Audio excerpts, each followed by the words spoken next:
श्री गोपाळ कृष्ण भगवान की जय। मेळा नंबर 153।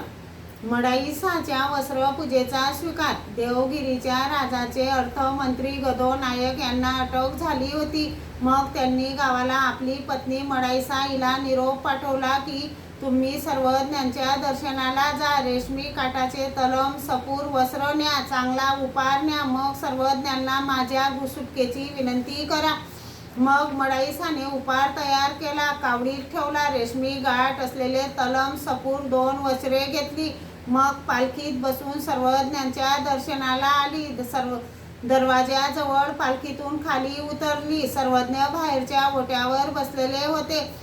तिने येऊन सर्वज्ञांना दंडोते घातले, श्रीचरणा लागली, नारळ व तलम सपूर वस्त्रे सर्वज्ञांना भेट दिली। कापूर, कस्तुरी, चंदन, पूजा द्रव्ये व उपहार असे बाईसांच्या हाती दिले। मग सर्वज्ञांजवळ बसली, पण तिला सर्वज्ञांनी विनंती करवेना। सर्वज्ञांना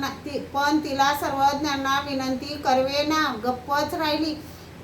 मग तिला सर्वज्ञांनी आपणहून सांगितले, बाई तुम्ही घरी जाल तोपर्यंत गदो नायक घरी आलेले असतील, पाय धुत असतील, एक पाय धुण्याचा बाकी असेल। मग ती दंडवत घालून निघाली, गावाला गेली, तेव्हा पाहते तर खरंच गदो नायकाचे पाय धुत होते। मग गदो नायकांना मागील वृत्तांत सांगितला। इकडे बाईसाने सर्वज्ञांना चंदन लावले, पूजा केली, दुपारती मंगळारती केली। सर्वज्ञांनी एक वस्त्र मल्ल नेसतात तसे नेसले व एक वस्त्र अंगावर घेतले। अंगावर घेतलेल्या वस्त्रांचे दोन्ही टोक मागे लोंबकळत होते। मग सर्वज्ञ ओसरीत सेत पावली करू लागले। भक्तजन श्री चरणापासून तर श्री मुकुटापर्यंत श्री मूर्ती बघत होते। ती श्री मूर्ती साहजिकच अति सुंदर दिसत होती। असा नयन मनोहर सोहळा सर्वज्ञांनी भक्तजनांना थोडा वेळ बघू दिला। मग वस्त्र बदलले आणि आसनावर बसले। तेवढ्यात बाहेरून महदायसा आली। सर्वज्ञांनी सांगितले, वानऱ्या म्हातारी एका थोर अशा मंगल सोहळ्याला चुकली हो। तेव्हा महदायसाने विचारले, कोणत्या मंगळ सोहळ्याला चुकले जी? तो सोहळा मला दाखवावा म्हणून सर्वज्ञांचे श्रीचरण धरले। सर्वज्ञांनी पुन्हा रेशमी काठ असलेले तलम सपूर वस्त्र मागविले। भट्टोबास म्हणू लागले, सर्वज्ञांनी आता पुन्हा नवीन सोहळा जरी दाखवला तरी मागच्या सोहळ्यासारखा थोडाच होणार आहे।